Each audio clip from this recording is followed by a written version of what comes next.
नमस्कार दोस्तों, स्वागत है आपका हमारे ओनली शिक्षा के यूट्यूब चैनल में। डेट है आज की 5 अक्टूबर 2020। आज हमको द हिंदू के 3 आर्टिकल को डिस्कस करना है, लेकिन आज हम सिर्फ 2 आर्टिकल को डिस्कस करेंगे क्योंकि आज माइक में थोड़ा इश्यूज है, जिसके कारण सिर्फ 2 ही रिकॉर्डिंग हो पाएंगे आज। आइए बात करते हैं। हमारा जो फर्स्ट आर्टिकल है उसका नाम है transforming business and the insolvency system. इस आर्टिकल का कंसेप्ट है इंडिया का इंसॉल्विंग सिस्टम। मीन्स कि जब एक कंपनी पर ज़्यादा डेप्ट हो जाता है, कर्जा हो जाता है, जिसके कारण उसे अपनी कंपनी की एसेट्स को ख़त्म करना पड़ता है, बिजनेस बंद करना पड़ता है। उसके इंसॉल्वेंसी और बैंकरप्टी लॉ के कुछ चेंजेस किए गए हैं आज, जिसमें इन्वेस्टर और इन्वेस्टी काफ़ी ज़्यादा हेल्प दी जाएगी उन दोनों को। पीएम द्वारा इंसॉल्वेंसी और बैंकरप्टी कोड 2016 में कुछ रिफॉर्म किए गए हैं, जिसमें इंडिया को सेल्फ रिलायंस की अप्रोच मिलेगी।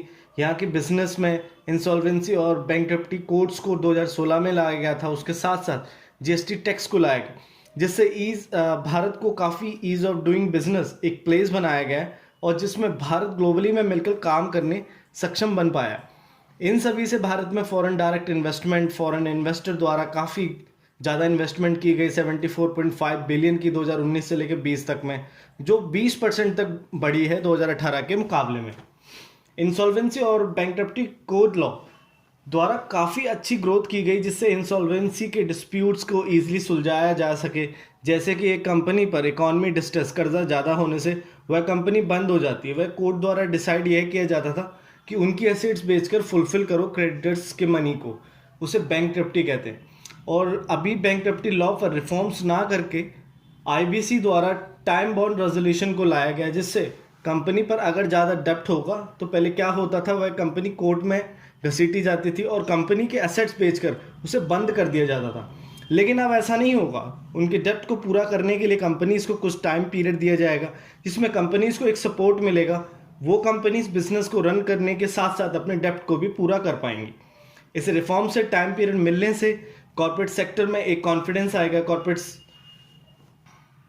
Corporate solution time period legal document से, और इस रिफॉर्म द्वारा उन क्रेडिटर्स को भी कॉन्फिडेंस मिलेगा जिनके द्वारा उस कंपनीज में इन्वेस्टमेंट की गई है, और उनकी इन्वेस्टमेंट टाइम रेजोल्यूशन से वापस मिल जाएगी उन कंपनी से जो अपने डेट को पूरा ना करने के कारण बंद कर दी जाती थी।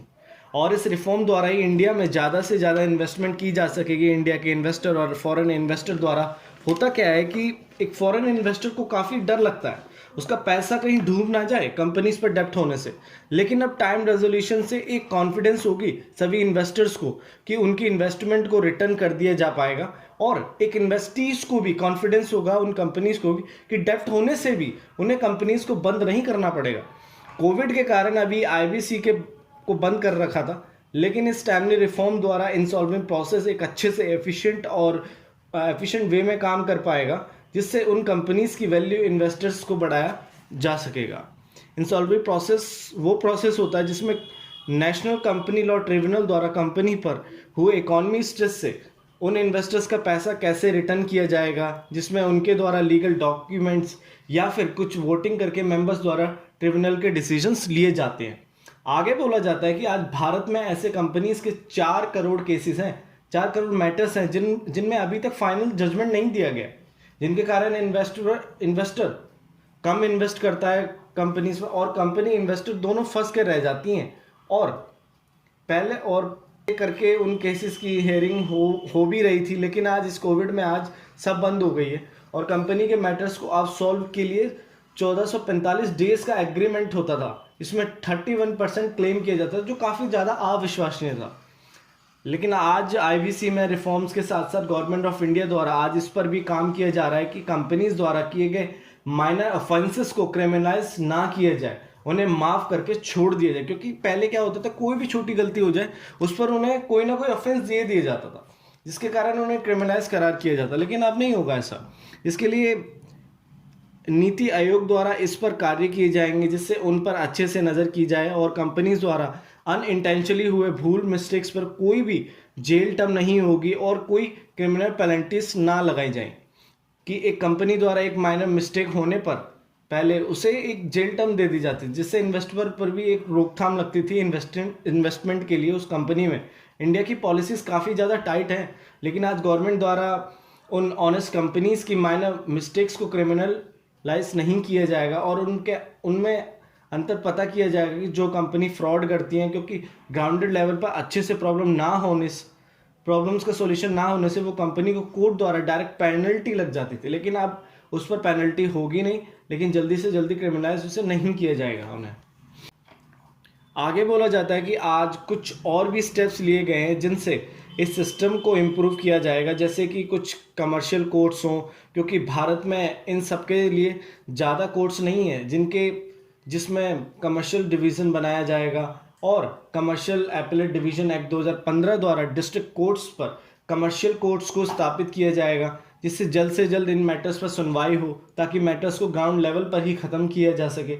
लेकिन ऐसा होता ही नहीं है, जिससे इन्वेस्टमेंट नहीं की जा पाती है इन्वेस्टर द्वारा भारत में, और उन लॉस को रिमूव किया जाए सबसे पहले जो यूजलेस हैं, जिनके द्वारा सिर्फ एक इन्वेस्टर कंपनी को सिर्फ घुमाया जाता है बस इस कोर्ट्स में। और ऐसे भारत में 1500 लॉ हैं जिन सब के लिए गवर्नमेंट द्वारा इस आईबीसी को लाया गया, जिनसे इन्वेस्टर्स को कॉन्फिडेंस मिले इन्वेस्ट करने के लिए।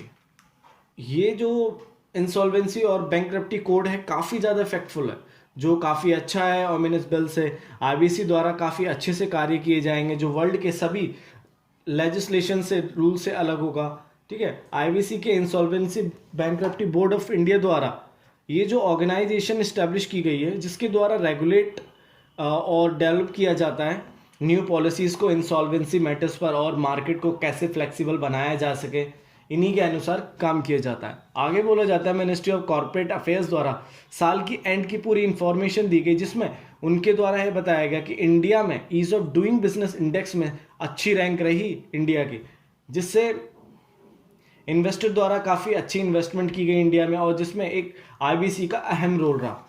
बोला जाता है कि रिजॉल्विंग इंसॉल्वेंसी इंडेक्स में इंडिया की रैंक इम्प्रूव्ड हुई है, जिसमें 2019 में इंडिया 52 पर आया, जो 2018 में 108 स्थान पर था। इस इंडेक्स द्वारा पता चलता है कि गवर्नमेंट द्वारा पॉलिसी लॉ को ज़्यादा स्ट्रिक्ट ना किया गया, इससे मैटर को सॉल्व किया गया अच्छे से।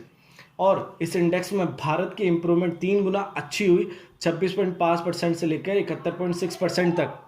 और इसी इंडेक्स में इंडिया द्वारा कम समय में जल्द से ग्रोथ की गई, जल्दी से 3 गुना तेजी से। आज इंसॉल्वेंसी बैंकरप्टी कोड द्वारा ज़्यादा से ज़्यादा ध्यान होगा कि इंसॉल्वेंसी के मैटर को अच्छे से रिजॉल्व किया जाए, जिसके लिए शॉर्ट टाइम बॉन्ड प्रोसेस को लाया जा रहा है, जिसमें एग्रीमेंट द्वारा कंपनी को कुछ समय दिया जाएगा अपने कर्ज को पूरा करने के लिए। डायरेक्टली बंद नहीं किया जा पाएगा अपनी एसेट्स बेचकर डेप्ट को पूरा करने के लिए, जो पहले किया जाता था। आज ज़्यादा फोकस होगा रेजोल्यूशन पर, ना कि उस कंपनी की एसेट सेल आउट करने पर डेप्ट के लिए।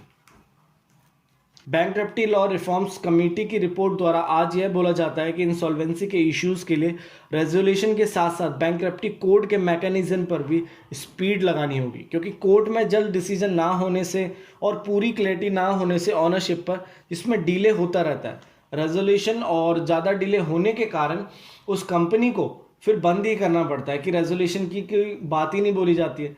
डिले होने से असेट्स की वैल्यू लो होती चली जाती है, क्योंकि high economy rate of depreciation लगता रहता है असेट्स पे। आज कुछ न्यू इंस्टीट्यूशन बनाए जाए जिससे इंसॉल्वेंसी के लिए पहले से ही pre packed insolvency resolution process को चलाया जाए, जिससे उन मैटर्स पर ग्राउंड लेवल पर ही उनको ख़त्म किया जा सके रेजोल्यूशंस के साथ में। इससे मैटर्स को जल्द सॉल्व किया जा सकेगा फॉर्मल कोर्ट सिस्टम के बाहर भी, और डिस्प्यूट को सेटल करने के लिए नए रेजोल्यूशंस को लाया जा सकेगा।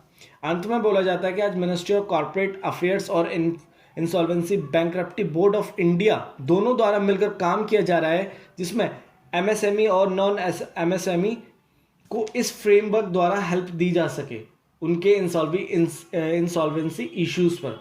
आज इस कोविड-19 के कारण सोशल डिस्टेंसिंग बनाई जा रही है, जिससे कोर्ट में फिजिकल हेयरिंग को लिमिट और बंद कर दिया गया, जिससे कोर्ट में इन इश्यूज़ की हेयरिंग कम है, लेकिन आज डिजिटल प्लेटफॉर्म द्वारा इन इश्यूज़ को रिजॉल्व किया जा रहा है। आज टेक्नोलॉजी द्वारा ईज़ ऑफ जस्टिस और ईज़ ऑफ डूइंग बिजनेस को एम्पावर किया जा रहा है। उनके प्रोसेस में रिफॉर्म करके आईबीसी द्वारा काफ़ी सपोर्ट दिया गया इंडिया को ईज़ ऑफ डूइंग बिजनेस की अप्रोच के लिए, जिससे इन्वेस्टर्स को कॉन्फिडेंस को बिल्ड किया जाएगा और बिजनेस को भी एक सपोर्ट मिलेगा और एमएसएमई को भी। और इन रिफॉर्म्स द्वारा इंडिया में लोकल और फॉरेन इन्वेस्टर द्वारा इंडिया में एक हब बनेगा इंडस्ट्रीज़ के लिए, उनके द्वारा ज़्यादा से ज़्यादा इन्वेस्टमेंट की जा सकेगी। सो हमारा जो नेक्स्ट आर्टिकल है उसका नाम है अ कमीशन मिसगाइडेड। कंटेस्ट है कि आज जो नेशनल चाइल्ड राइट्स बॉडी जो चिल्ड्रन के राइट्स के लिए काम करती है, आज उनका मैकेनिज्म में चेंज आ रहा है, क्योंकि उनके द्वारा आज पॉलिटिकल एजेंडाज पर ज़्यादा ध्यान दिया जा रहा है। आज वो पॉलिटिकल लीडर्स के थ्रू काम कर रही है, ना कि उन पर जिनके लिए उन बॉडीज़ को बनाया गया है। National commission for protection of child rights, यह एक एपेक्स बड़ी बॉडी है जो चिल्ड्रंस के राइट्स के लिए काम करती है, उन्हें राइट्स और उन्हें प्रोटेक्शन देने में। लेकिन आज जो पर्सन इस बॉडी में काम करते हैं, उनके कुछ पास्ट के वर्क को देखा गया, जिनसे उनके कामों में ना आज चिल्ड्रन के लिए और उनके फ्यूचर के लिए कार्य नहीं की जा रही, बल्कि उन द्वारा उन इश्यूज पर काम दिया जा रहा है जो इश्यूज जो पॉलिटिकल एजेंडा को शो करते हैं। आगे बोला जाता है कि इस बॉडी के पास पावर बहुत ज़्यादा ड्यूटीज़ भी हैं, जिसमें इनके द्वारा उन चाइल्ड केयर इंस्टीट्यूशन की मॉनिटरिंग की जाती है जिनमें चिल्ड्रन की केयर होती है। और इस एनसीपीसीआर को सुप्रीम कोर्ट द्वारा इंस्ट्रक्शन भी दिए गए कि आप सोशल ऑडिटिंग करें इन इंस्टीट्यूशन की, कि ये अच्छे से काम कर रहे हैं कि नहीं कर रहे हैं, जिसके लिए इनके द्वारा सोशल ऑडिट को स्टार्ट किया गया था 2015 में। इनके द्वारा आज स्टेट में डिस्ट्रिक्ट मजिस्ट्रेट्स को रिपोर्ट भेजी गई कि आज जितने भी चिल्ड्रन चाइल्ड केयर इंस्टीट्यूशन हैं उनमें केयर्स पर अच्छा काम किया जा रहा है और उन्हें ठीक करके डिस्चार्ज किया जा रहा है उन चिल्ड्रंस को अच्छे से। लेकिन एनजीओ द्वारा अभी इस पर रिपोर्ट की गई कि जो चिल्ड्रन चाइल्ड केयर इंस्टीट्यूशन में आज वो फैमिली के एब्यूज़ के कारण आते हैं, जिसके लिए इन इंस्टीट्यूशन द्वारा ट्रीटमेंट दिया जाता है। लेकिन आज इन केयर इंस्टीट्यूशन द्वारा कोई केयर नहीं की जा रही, बल्कि उन पर केयर इंस्टीट्यूशन में ध्यान ही नहीं दिया जा रहा है। आज उन चिल्ड्रंस के ट्रीटमेंट में लापरवाही बढ़ती जा रही है, क्योंकि आज उन्हें बिना जांचे चेक करे उनके केयर के लिए आज कोई प्लान नहीं किया जाता, ठीक है। उनकी प्रॉब्लम्स को सॉल्व ही नहीं किया जाता और उन्हें कुछ समय में ही वापस भेज दिया जाता है जहाँ से वो आए होते हैं। आज इससे आज चिल्ड्रन पर ज़्यादा एब्यूज़ एक्सप्लॉयटेशन किया जा रहा है और उन सबको अनदेखा करा जा रहा है आज की डेट में। आज इंस्टीट्यूशन में जो करंट सिस्टम द्वारा काम किया जा रहा है वो इन चिल्ड्रंस को कोई ना तो प्रोटेक्शन दे पा रहा है और ना ही कोई केयर।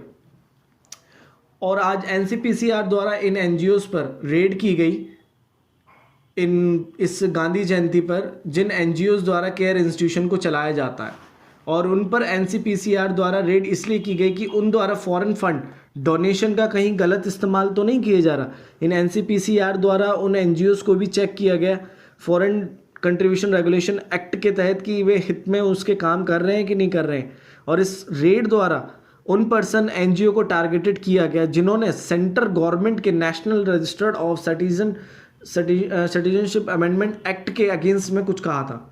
और इन रेड्स द्वारा उन पर्सन की इंक्वायरी की गई चेयरमैन द्वारा जो होमलेस चिल्ड्रंस आज इन इंस्टीट्यूशन में रह रहे हैं, वे कौन सी कम्युनिटी से बिलोंग करते हैं, ठीक है। और इन केयर इंस्टीट्यूशन में रोहिंग्यास कम्युनिटी के चिल्ड्रन ज़्यादा थे और ये इंस्टीट्यूशन द्वारा आज रिलीजन पर ज़्यादा ध्यान दिया जा रहा है।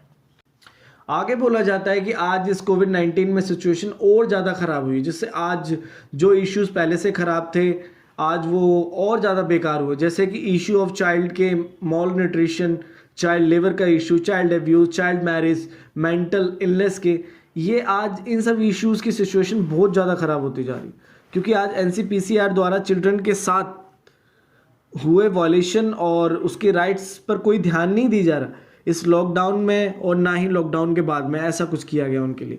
एनसीपीसीआर द्वारा अपनी अथॉरिटीज़ पावर का यूज़ करती इन सब चिल्ड्रंस के रिलीफ देने के लिए उन चाइल्ड केयर इंस्टीट्यूशन को फंड देती ताकि उन्हें अच्छे से केयर दी जा सके, और एनजीओज़ को भी मजबूत बनाती ताकि इन केयर इंस्टीट्यूशन पर नज़र हो। लेकिन एनसीपीसीआर द्वारा उन पर रेड की गई और एनजीओज़ को बंद किया गया, जिससे आज एनसीपीसीआर के मैकेनिज्म में आज पॉलिटिकल एजेंडा पर ज़्यादा ध्यान दिया जा रहा है। अंत में बोला जाता है कि आज सोसाइटी में बहुत ज़्यादा ज़रूरी है कि इन इंस्टीट्यूशन द्वारा ध्यान दिया जाए, जिससे राइट ऑफ चिल्ड्रन और उनके वेलफेयर के लिए काम किया जाए अच्छे से। आज बहुत ज़्यादा केसेस बढ़ते ही जा रहे हैं दलित चिल्ड्रन और यंग वुमेन के साथ। आज ज़्यादा इन्हें अब्यूज़ किया जा रहा है क्योंकि आज इंस्टीट्यूशन द्वारा इन सब पर ध्यान ही नहीं दिया जा रहा जो इंस्टीट्यूशन प्रोटेक्शन दे सके इन्हें। एनसीपीसीआर को अभी हुए क्राइम्स पर एक्शन लेना चाहिए था। जो क्राइम 14 ईयर ओल्ड गर्ल के साथ यूपी में किया गया, हरास किया गया जिसे, लेकिन इन बॉडीज़ का सिस्टम अच्छा ना होने के कारण इन क्राइम्स को रोका ही नहीं जा पा रहा है। और आज चाइल्ड केयर इंस्टीट्यूशन की माइनॉरिटी मॉनिटरिंग होनी चाहिए और उन पर रिफॉर्म्स को भी बनाना चाहिए, लेकिन